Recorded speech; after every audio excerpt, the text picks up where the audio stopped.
Welcome to the final episode of Journey of Justice for the month of April. So it's time to look back on the month, the season, and see what went well, what went poorly, and ultimately how we did in trying to achieve our goal. If you haven't already, I would suggest watching the last episode before this one, episode 4.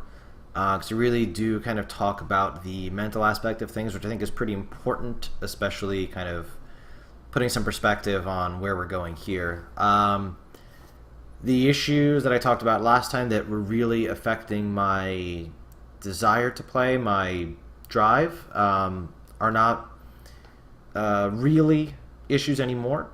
Although something new came up, which is having to spend a whole lot more time at work than I was anticipating.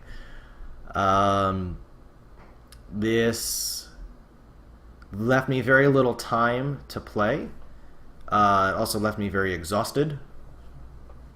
Funny thing about working, 55, 60-hour work weeks is sometimes they make you a little tired, which is what happened. So I didn't get to play nearly as much. And sometimes when I did, I even played off-stream, simply because I would have maybe 15 minutes here or 20 minutes there to play, where streaming didn't really make a whole lot of sense. And again, exhaustion really was a factor, mostly from work, a little bit of burnout on the Hearthstone side, but I was still doing okay, as far as that goes. Did finish up with some Token Druid on stream. That was the last thing I streamed anyway. Again, did play a little more after that. And that deck worked pretty well. So speaking of decks that worked or didn't, let's go ahead and take a look at my final stats for the month. So as you can see, Other Shaman is mid-range Elemental Shaman, and that deck is busted because it has a 100% win rate.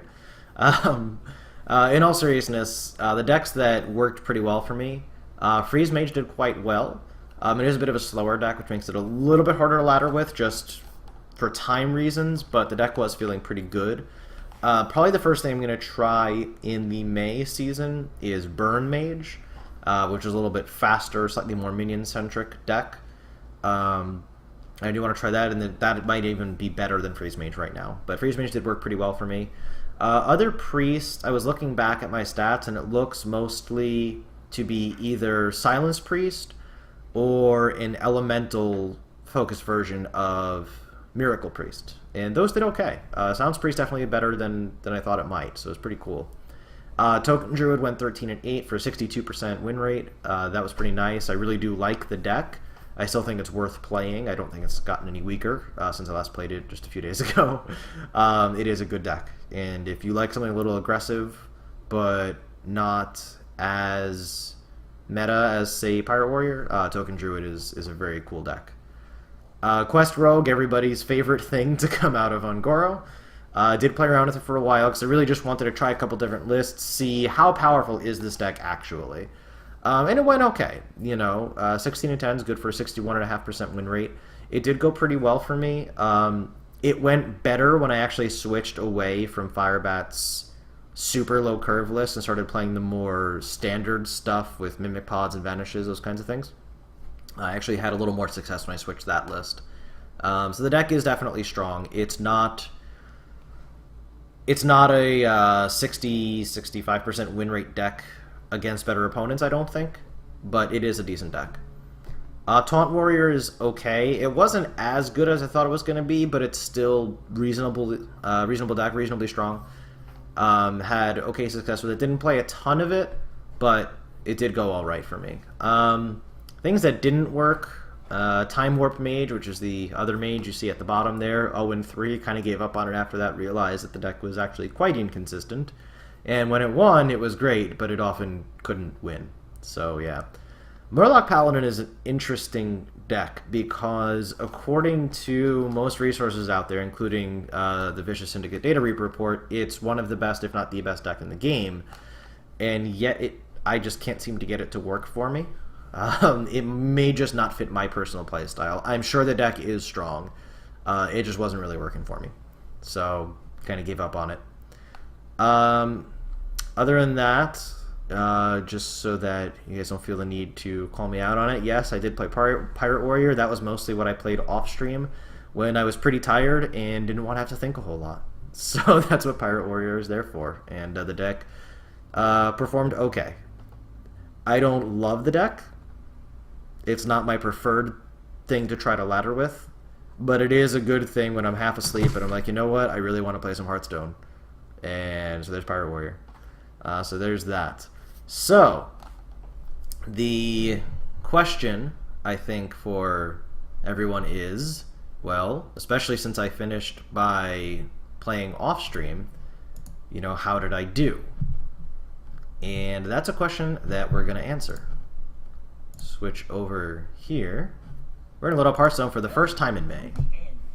Let me set this up so you guys can hear. This is the first time I'm actually launching Hearthstone in May, and there we go. We got to rank 4 in April. Supposedly it puts us in the top 1%. Don't know if I believe that, but there it is. So we did get to rank 4, and I will talk about that more in a moment. But let's go ahead and get our end of season rewards, shall we?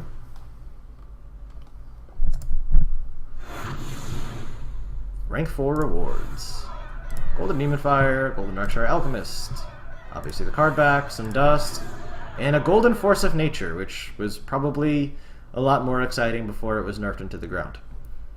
So there you go. There's the end of season rewards. So rank 4 gives us 21 bonus stars for the May season. So to start at rank 17. And also a new promotion to celebrate 70 million people playing Hearthstone.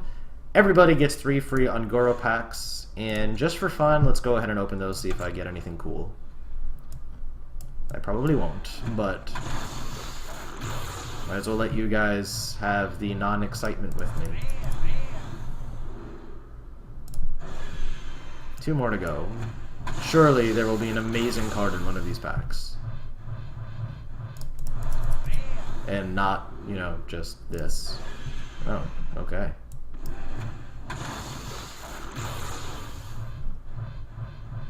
Right, well, it wasn't that exciting. Okay, those packs are terrible. Anyway, so there we go. So, as promised, we will talk about where I finished and what it means. So I did finish rank 4.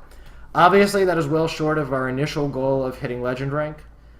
Did have some speed bumps along the way. Again, as I discussed last week, had a personal issue that really affected things. Or I guess that was really 2 weeks ago, and then last week was really very work-related. That really limited my ability to play the way that I wanted to. With that said, while I am disappointed that I couldn't hit Legend rank, I did hit rank 4, which is still a personal best. Previously, the highest I've gotten was rank 5. So, it does mean that with putting in time and effort, I can still do better than I did before, and that's important. That matters. I will tell you guys right now, I am planning on continuing the Journey of Justice series through May. With, once again, the stated goal being to hit Legend rank. So what's going to be different in May compared to April? For one, I didn't do this on purpose, but I just so happened to decide to start the series at a time when the meta was completely changing. Ungoro was released, the new standard rotation came in, everything changed. So it did take a little while to kind of figure out what was strong, what was weak. Spent a lot of time playing around with decks that, in the end, weren't really worth it, such as Quest Paladin, Quest Mage, a few different things that weren't really worth my time. That kind of dragged my win percentage down. It's actually one of the lower win percentages that I've posted, actually, since I started playing Hearthstone. So it did drag the win percentage down, also just took up time that could have been spent on better decks. So in May, the meta will be a little bit more settled. I have a better idea of what I want to play, what works for me, what doesn't work for me. And also just hopefully, you know, not allowing outside things to stop me too much. Obviously, real life is always a thing. It's always a factor. You can't stop it. But, you know, hopefully not to the extent that it's been in April. So that's really what I am looking towards. And I hope you guys enjoyed the ride with me up to rank 4 in April. And hope you'll continue to join me as we try to do better than that in May, with once again the goal being to hit Legend for the first time. So I will sign out for now. Do hope you guys will join me, catch the stream, which should once again be happening regularly. And follow me on Twitter, follow on Twitch, just so you're notified when it goes live. Do all that cool social media stuff. Hope you guys had a good month and hit your own personal Hearthstone goals or life goals. Those are more important in the end. But either way, hope you guys had fun, and I'll see you soon.